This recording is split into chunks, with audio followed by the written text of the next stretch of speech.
아이들이 옹기종기 둥글게 모여 앉아서 무언가 살피는 데를 가보면 죽은 매미나 지렁이, 개미가 있습니다. 그게 뭐라고 신기하게 쳐다봅니다. 살아있는 개미에게 말을 걸기도 하죠. 안녕, 집은 어디야? 친구는 어딨어? 간식은 먹었어? 그래도 의사소통은 안 됩니다.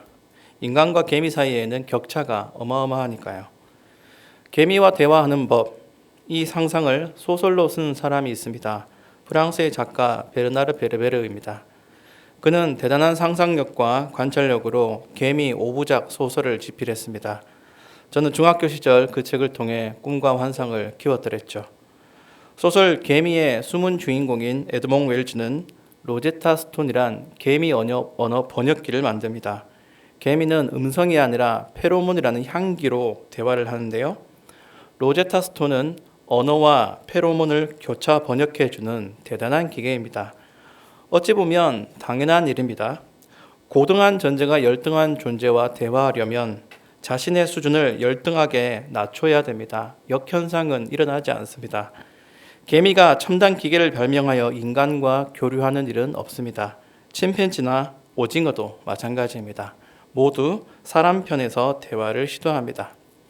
신자들은 그 책의 사람들, 즉 성경의 사람들입니다. 우리는 성경이 완성된 계시라고 믿으며 신앙과 삶의 유일한 표준이라고 고백합니다. 성경이 우리에게 얼마나 소중한지는 아무리 강조해도 지나치지 않죠. 더불어 우리는 이 책 이전에 말씀하시는 하나님이 계시다는 사실도 잊지 말아야 됩니다. 하나님은 말씀으로 천지를 창조하시고 지금도 그 말씀의 사역을 그치지 않으십니다. 다만 피조물로서는 창조주 하나님의 언어를 이해할 수 없는 것이 문제입니다. 여기서 우리는 언약 안에 당신을 제안하신 하나님에 대해서 다시 묵상할 수 있습니다. 말의 울타리에 스스로 들어가신 하나님은 당신의 말씀도 인간이 이해 가능한 수준으로 낮춰주셨습니다. 언약의 방식도 새로운 게 아니라 그 당시 근방 나라들의 언약 체결 방식을 그대로 사용하시죠. 그분의 말씀은 죄인에게 생소하지만 전달하시는 방식은 사람들에게 평범하고 익숙했습니다. 본래 하나님의 음성은 천둥과 같습니다. 하늘과 땅을 진동시키며 그 소리는 천하에 펼쳐지는 수준입니다. 그분의 놀라운 음성은 우리가 헤아릴 수 없는 큰 일을 행하십니다. 욥기 37장은 그렇게 하나님의 말씀을 인간이 범접할 수 없는 위대한 현상으로 묘사합니다. 그런 분이 인간과 대화하시기 위해 언어를 사용하셨으며 문자를 조합하여 십계명 돌판을 새겨주셨습니다. 하나님 편에서 눈높이를 낮춰도 한참이나 낮추신 의사소통 수단이죠. 그런 하나님의 일은 결국 이 성경으로 완성되었습니다. 성경은 하나님 편에서 인간과 대화하려는 번역기와 같습니다. 우리는 성경을 들고 읽을 때마다 말씀 자체에 우리를 향한 하나님의 사랑과 관심이 포함되어 있음을 알아야 됩니다. 인간이 개미와 대화를 시도하는 것과 비교할 수조차 없는 기적을 우리가 날마다 경험하는 것이죠. 오늘부터 살펴볼 예수님의 비유는 거기서 한 번 더 눈높이를 낮춰주는 자상한 가르침이라 할 수 있습니다. 먼저 비유가 뭔지 생각해 보겠습니다. 비유는 간접화법입니다. 제가 어릴 때 자주 들은 말이 하나도 안 아프겠다입니다. 무슨 뜻인가요? 무지 아프지 그렇게 까불더니 정신 차리겠네입니다. 까마귀가 사촌하자고 하겠네. 무슨 뜻인가요? 좀 씻어라. 팔다리도 뽀독뽀독 씻어라. 그래서 연애라도 하겠냐. 청결이 제일이다. 라는 복합적인 의미가 이 풍자와 해약 속에 들어가 있죠. 이렇게 다른 것에 빗대어 참뜻을 전달하는 방식이 비유입니다. 점잖으면 풍자가 되고 심하면 비꼼, 빈정거림이 됩니다. 이런 간접 화법을 예수님이 사용하시면 세상에서 가장 고상한 말씀이 됩니다. 거기에는 하늘의 언어가 일상의 언어로 바뀌는 기적이 들어있습니다. 예수님은 하나님의 말씀을 평범하고 친근한 단어와 현상을 예로 들어서 설명해 주셨습니다. 그분에게는 천박한 유머나 극단적인 냉소가 없었습니다. 고함과 삿대질, 허세와 교만도 없었습니다. 오로지 잔잔한 시냇물과 같은 천국의 가르침만 있었습니다. 예수님은 하늘에서 오셔서 하늘의 일, 즉 가르치시는 일과 복음 전파의 일을 하십니다. 그러나 천상과 지상의 간격은 너무나 멀어서 그것이 닿기 위한 사다리가 필요합니다. 그 사다리가 비유이죠. 사람들은 하늘에서 이루어지는 하나님의 뜻에 무지몽매하고 무관심해서 그들을 위한 맞춤식 눈높이 교육의 도구로 비유를 사용하신 것입니다. 그래서 어려운 말을 사용하시지 않습니다. 누구나 아는 주제들로 천국 복음을 풀어주셨습니다. 왜 그렇게 세심하고 자상하실까요? 예수님이시기 때문입니다. 예수라는 이름은 자기 백성을 저희 죄에서 구원할 자입니다. 그런 예수님의 본뜻은 누구라도 이 천국 복음을 듣고 깨달아 회개하여 구원에 이르는 것입니다. 그러나 사람은 감각기관과 정서 상태에 따라 받아들이는 정보가 각각 다릅니다. 본성이 타락하여서 옳은 가르침을 듣고도 마음이 거부합니다. 예수님은 사역하시는 대부분 기간을 이 문제들과 싸우셨어요. 죄인들은 근본적으로 말씀에 대한 귀가 열려있지 않습니다. 그래서 할 수 있는 한 쉽고 간단하게 비유해 주신 것입니다. 그래서 비유는 먼저 드러내시기 위함이고 둘째로는 감추시기 위해서입니다. 오늘 본문에서 예수님은 이 순서로 설명하십니다. 드러냄과 감추임입니다. 씨 뿌리는 자의 비유 끝에 오늘 본문이 있습니다. 9절에 들을 귀 있는 자는 듣게 되는 것이 1차 목적입니다. 그분의 일은 천국의 비밀을 알려주시는 것이지 꽁꽁 감추고 봉인하시려는 게 아닙니다. 자격이 있는 자에게는 하나라도 더 알려주시는 거죠. 그러므로 비유는 다시 비유하자면 첫째로 비밀 편지입니다. 마가복음 4장 11절 12절에 이렇게 말씀하시죠. 이르시되 하나님 나라의 비밀을 너희에게는 주었으나 외인에게는 모든 것을 비유로 하나니. 11절에 하나님 나라의 비밀을 주신 자들이 있습니다. 첫 대상이 제자들이라서 개인 교습을 해주시죠. 드러내시고자 하는 목적이 없으면 이렇게 하실 필요가 없습니다.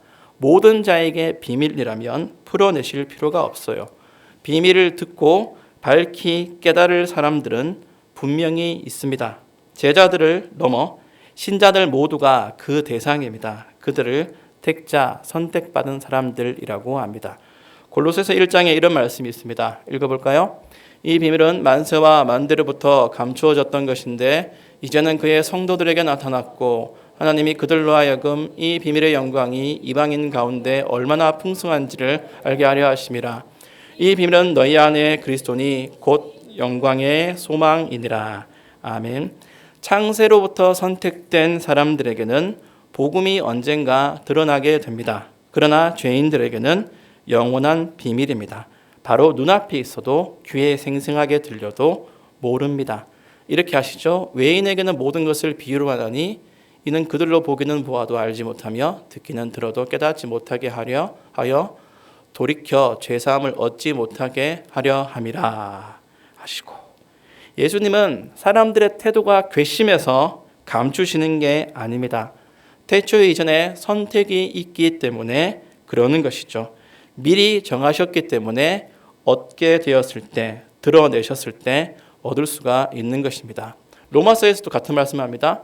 또 미리 정하신 자들을 또한 부르시고 부르신 그들을 또한 의롭다 하시고 의롭다 하신 그들을 또한 영화롭게 하셨느니라. 이렇게 이것이 우리가 받은 은혜의 가치입니다. 하나님이 무익하고 불충한 나를 선택해 주셨으니 그 결과로 드러냄과 깨달음이 있는 것입니다. 우리는 그 은혜로 이 수요일에도 여기 나와 있습니다. 우리는 교회의 가르침, 즉 설교와 성경 공부를 통해 말씀을 듣고 배우고 이해합니다. 모두 택하심의 결과인 거예요. 복음, 그 비밀스러운 편지에 수신 자격을 부여받은 것입니다. 어떤 이다들은 성경은 전부 비유로 풀어야 한다고 주장합니다. 거짓말입니다. 모든 성경이 비유라고 하는 자들을 조심하셔야 됩니다. 그들은 말씀을 독점하려고 합니다. 자기 교회에 가입해야 진정한 구원이 있다고 합니다. 그런 태도는 복음에 합당하지 않습니다. 복음은 온 천하에 전파해야 되는 것입니다. 어떤 사람들에게는 아직 복음이 비밀이어도 그에게서 성령님의 역사하심과 능력이 드러날 것으로 믿고 계속 전해야 되는 거예요. 그 사역을 통해 택자들이 돌아옵니다. 무심하고 또 조롱하는 자들이라도 회심할 수 있습니다. 교회는 무조건 자신을 꽁꽁 감추는 비밀 결사 집단이 아닙니다. 믿은 사람들만 은혜를 공유할 수 있지만 그렇다고 1급 기밀, 외부의 유출 금지 이런 게 아닙니다. 일단 우리 안에는 세상이 이해 못하는 은혜와 평안이 있지만 우리만 향유해서는 안 되는 것입니다. 예수님은 당신의 백성들을 부르신 후에도 가르치는 일을 계속하십니다. 조금 전에 보았던 골로새서 1장 26절, 27절 다음에 이런 말씀이 있습니다. 읽어볼까요? 우리가 그를 전파하여 각 사람을 권하고 모든 지혜로 각 사람을 가르치면 각 사람을 그리스도 안에서 완전한 자로 세우려 함이니. 아멘. 그러니까 여러분, 교회 바깥에서 교회를 깔보고 있으면 영원히 비밀에 다다를 수 없습니다. 오게 하십시오. 이 진리의 터에 먼저 들어오게 하십시오. 그리고 가르침을 받아 그리스도 안에서 새 사람으로 거듭나게 하십시오. 교회는 그 사역을 부여받은 자들입니다.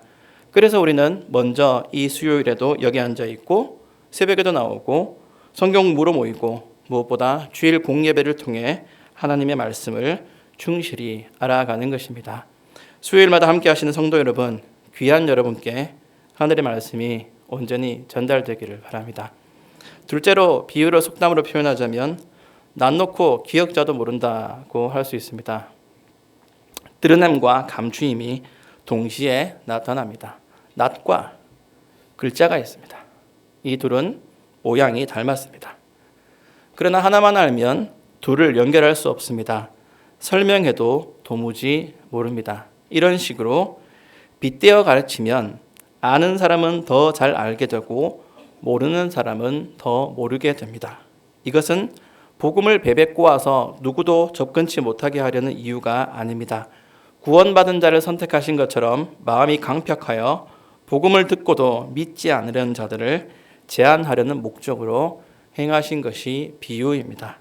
당시 유대인들은 복음을 거부했어요. 예수님은 그들을 독사의 자식들, 사탄의 종들로 규정하시면서 택한 자들을 보호하시려고 비유를 사용하셨습니다. 이미 주신 율법까지 다 자기 입맛대로 뜯어고친 자들입니다. 말씀을 들어도 예수님의 천국의 복음을 듣고도 바르게 사용할 수가 없으니 원천적으로 차단하시려고 이 비유를 사용하신 것입니다. 복음은 열려 있습니다. 그러나 어쩔 수 없이 구분은 필요합니다. 인간 세상은 여자의 후손과 뱀의 후손, 하나님의 진영과 사탄의 진영, 알곡과 가라지로 나뉘어서 존재하기 때문입니다. 그래서 이 구분을 위하여 비유는 셋째로 언중유골입니다. 말 속에 뼈가 있습니다. 예사로운 말 속에 단단한 속뜻이 숨어 있다는 사전의 뜻이 정확합니다. 예수님은 어리석은 유대인들을 꾸짖을 때에도 비유를 사용하셨습니다. 직접적인 공격은 자제하시고 내용을 감추셨지만 살았고 운동력 있는 말씀은 그 안에서 활동합니다. 그래서 듣다 보면 뼈를 때립니다. 인체의 겉에는 살이 있고 속에 뼈가 있습니다. 그 뼈를 때린다고 하면 얼마나 깊숙이 공격했다는 말이겠습니까? 참으로 혼과 영과 및 관절과 골수를 찔러 쪼개는 작용을 하는 것입니다. 그래서 깊고 단단한 속뜻입니다. 오늘 본문에 예수님이 비유에 대하여서 해설하신 것은 복음의 접근과 비슷합니다. 제자들조차 예수님의 비유를 이해하지 못한 것은 그들이 아직은 세상과 별 다를 바 없다는 뜻입니다. 참된 구원에 관심이 없다는 증거예요. 한참 멀었습니다. 그러나 일단 씨가 뿌려졌습니다. 그러면 시간이 걸리든 중간에 방해가 있든 결국은 발아하고 열매를 맺기 마련입니다. 복음을 듣고 그 자리에서 펑펑 울면서 회개하고 고꾸러지는 사람은 별로 없습니다. 모두 긴 설득과 동화의 과정을 거칩니다. 그러면서 점점 하나님의 사람으로 변하죠. 교회는 그 긴 과정을 멀리 보고 기다릴 줄 알아야 됩니다. 말씀의 사역과 말씀에 따른 기도가 언젠가 한 사람 안에서 드러날 줄 알고 울면서도 일해야 됩니다. 눈물이 나도 사역해야 됩니다. 예수님이 사용하신 비유의 방식은 오늘날 교회에도 고스란히 적용되고 유지되고 있습니다. 그리스도께서 여전히 교회를 말씀과 성령으로 다스리고 계시기 때문이죠. 먼저 드러내시고 다음에는 감추십니다. 이런 방식은 교회에 주신 천국 열쇠와 동일한 방식입니다. 먼저 복음으로 열고 누구나 오게 합니다. 그 다음에는 닫아버립니다. 우리는 복음의 비밀에 접근하고 날마다 한층 더 깊이 접근하는 그런 사람들이 되어야 됩니다. 비유에는 넓게 보면 사랑과 공의가 들어 있습니다. 들을 귀 있는 자에게는 은혜를 끼치고 불신에 가까운 단단히 뿌리 박힌 사람은 보아도 알지 못하며 듣기는 들어도 깨닫지 못하여 죄사함을 얻지 못하게 됩니다. 그러면 우리는 이런 말씀을 어떻게 대해야 되겠습니까? 교회는 동질감을 가진 사람들이 모인 곳이에요. 말씀하시는 하나님과 그 말씀의 완결인 성경을 믿고 고백하는 것으로 하나가 됩니다. 성경이 완성된 계시라고 믿고 신앙과 삶의 유일한 표준이라고 고백하면서 그 책의 충실한 해설인 설교를 항상 듣습니다. 이 일에 너무나도 평범한 이 사역에 교회의 성패가 달려있음을 절대 잊어버리지 마십시오. 다른 종교와 사탄의 유혹과 세상 풍조에 찌들고 매인 사람들은 여기에 깊이 들어올 수 없습니다. 껍데기에만 머물다가 떨어져 나가버릴 것입니다. 그러나 비밀을 보존하는 사람들, 말씀에 더 깊이 들어가고자 하는 사람들은 하나님이 얼마든지 받아주시고 교회의 사역자들에 의하여서 교회의 교사에 의한 가르침과 설교를 통하여서 점점 더 그리스도의 장성한 분량에까지 이르게 도와주실 것입니다. 비밀의 보존에 실패하면 교회는 정말로 어중간한 난장판이 되고 맙니다. 그래서 말씀의 사역은 우리 모두의 사역입니다. 우리가 전부 말씀을 깨우친 자, 전문가, 전달자가 되어야 됩니다. 그런 생각을 하시고서 달려들어야 되지, 아이고 어려워라, 그만두자, 이렇게 쉽게 포기하시면 안 되는 거예요. 어려우면 어렵다고 말씀하시고 더 깊이 들어보려고 하시고 이제 늦었다고 생각하지 마시고 성경 공부 교실이 꽉꽉 들어찰 정도로 많이 신청하셔서 배우시고 또 하실 수 있으면 설교 필기도 하시고 녹음이라도 하시고 홈페이지 들어오셔서 카운터도 좀 많이 올려주시고 그렇게 하여서 어찌되었든 우리가 말씀을 가까이 하고 접근하는 것에 전부가 최선을 다해야 됩니다. 오늘도 말씀하시는 하나님의 사역이 교회 안에서 풍성하게 일어나고 있음을 잊어버리지 마십시오. 바로 내가 듣기는 들어도 깨닫지 못하고 있지는 않은지 돌아보고 반성하고 회개할 것은 회개해야 됩니다. 그러면서 점점 순수한 교회의 가치를 보존해 가야 됩니다. 우리가 그것을 위해 노력할 때 그 일 가운데 주의 성령, 진리와 계시의 영께서 우리를 이끌어 주실 것입니다. 아멘.